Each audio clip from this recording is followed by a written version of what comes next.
देश में जब भी किसी बड़े मंदिर की बात होती है तो सबसे पहले आस्था की तस्वीर सामने आती है। लेकिन अब एक और सवाल लगातार चर्चा में है। जब हर साल मंदिरों में करोड़ों नहीं बल्कि हजारों करोड़ रुपए का चढ़ावा आता है, सोना चांदी दान होता है, तो आखिर उसकी सुरक्षा कैसे होती है? और अगर इस पूरी व्यवस्था में कहीं एक छोटी सी चूक हो जाए तो उसका असर कितना बड़ा हो सकता है? हाल के दिनों में अयोध्या के श्री राम जन्मभूमि तीर्थ क्षेत्र ट्रस्ट से जुड़े कथित वित्तीय अनियमितताओं के आरोपों ने इसी बहस को फिर तेज कर दिया है। हालांकि इन आरोपों की जांच अलग अलग एजेंसीज कर रही हैं और अंतिम निष्कर्ष अभी आना बाकी है। लेकिन सवाल सिर्फ अयोध्या का नहीं, उत्तराखंड के बद्रीनाथ, केदारनाथ, ओडिशा के जगन्नाथ मंदिर, आंध्र प्रदेश के तिरुपति और केरल के सबरीमाला जैसे देश के सबसे बड़े धार्मिक केंद्र भी अलग अलग समय पर दान, सोने और मंदिर संपत्तियों से जुड़े विवादों का सामना कर चुके हैं। कहीं कर्मचारियों पर दान में हेराफेरी के आरोप लगे, कहीं दान पेटी तोड़कर चोरी हुई, कहीं रिकॉर्ड में गड़बड़ी सामने आई, तो कहीं सोने की परत के वजन को लेकर सवाल उठे। ऐसे में सबसे बड़ा सवाल यही है कि जब करोड़ों श्रद्धालु भगवान के भरोसे अपना दान सौंपते हैं तो उस भरोसे की रक्षा कौन करता है? क्या मौजूदा व्यवस्था इतनी मजबूत है कि हर एक रुपए और हर एक ग्राम सोने का पूरा हिसाब रखा जा सके, या फिर सिस्टम की छोटी सी कमजोरी भी आस्था को बड़ा झटका दे सकती है? अगर उत्तराखंड के बद्रीनाथ और केदारनाथ धाम की बात करें तो इस यात्रा सीजन में करीब 25 लाख श्रद्धालु पहुंचे और बड़ी संख्या में दान भी मिला। लेकिन इसी बीच दान में कथित हेराफेरी के आरोप सामने आए। सामाजिक संगठन भैरव सेना की शिकायत के बाद एक कर्मचारी पर आरोप लगे। आंतरिक जांच में शुरुआती स्तर पर आरोपों के आधार मिलने की बात कही गई। फिर सरकार ने कर्मचारी को निलंबित किया।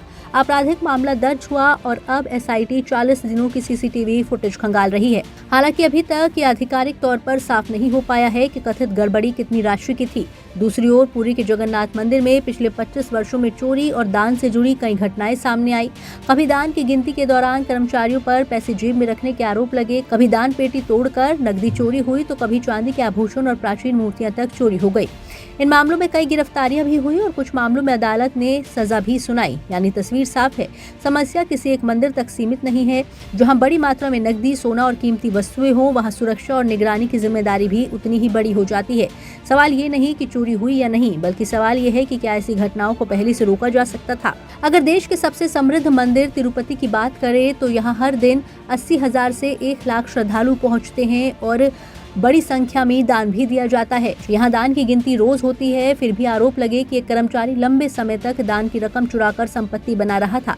तलाशी में विदेशी मुद्रा बरामद हुई, जांच शुरू हुई, मामला लोक अदालत तक पहुंचा। फिर हाईकोर्ट ने दोबारा जांच के आदेश दिए और अब सीआईडी जांच कर रही है। इसी तरह जनवरी 2025 में एक बैंक कर्मचारी को कथित तौर पर 100 ग्राम सोने की ईंट चोरी करने की कोशिश में गिरफ्तार किया गया। वहीं केरल के सबरीमाला मंदिर में विवाद नकदी का नहीं बल्कि सोने की परत के वजन और रिकॉर्ड का था।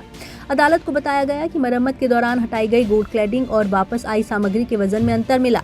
रिकॉर्ड में कथित अनियमितताओं के बाद केरल हाईकोर्ट ने एसआईटी जांच के आदेश दिए। जांच पूरी होने के बाद कई लोगों के खिलाफ आपराधिक, विश्वासघात, जालसाजी और साजिश जैसे आरोप लगाए गए।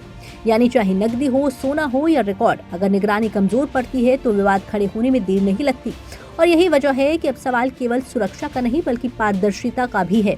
अब सबसे बड़ा सवाल यही है कि आखिर इतने बड़े मंदिरों में दान की व्यवस्था कैसे चलती है? आमतौर पर बड़े मंदिरों में दान पेटियों को सील किया जाता है, सीसीटीवी निगरानी रहती है, कई कर्मचारियों और अधिकारियों की मौजूदगी में नकदी गिनी जाती है, बैंक प्रतिनिधि भी शामिल होते हैं, सोने चांदी का अलग रिकॉर्ड रखा जाता है और कई जगह डिजिटल ऑडिट की व्यवस्था भी होती है। इसके बावजूद जब सिस्टम पर सवाल उठे, अदालतों को दखल देना पड़ा, एसआईटी और सीआईडी जैसी एजेंसियों को जांच करनी पड़ी। इसका मतलब ये नहीं कि हर मंदिर में गड़बड़ी होती है, बल्कि ये बताता है कि जहां आस्था के साथ हजारों करोड़ रुपए जुड़े हों, वहां जवाबदेही भी उतनी ही मजबूत होनी चाहिए। क्योंकि श्रद्धालु जब दान करता है तो वो किसी व्यक्ति या संस्था को नहीं बल्कि भगवान को अर्पित करता है। इसलिए उस दान का एक एक रुपया और एक एक ग्राम का सोना सुरक्षित रहे, उसका सही हिसाब हो और पूरी प्रक्रिया पारदर्शी भी दिखाई दे। यही सबसे बड़ी जिम्मेदारी है।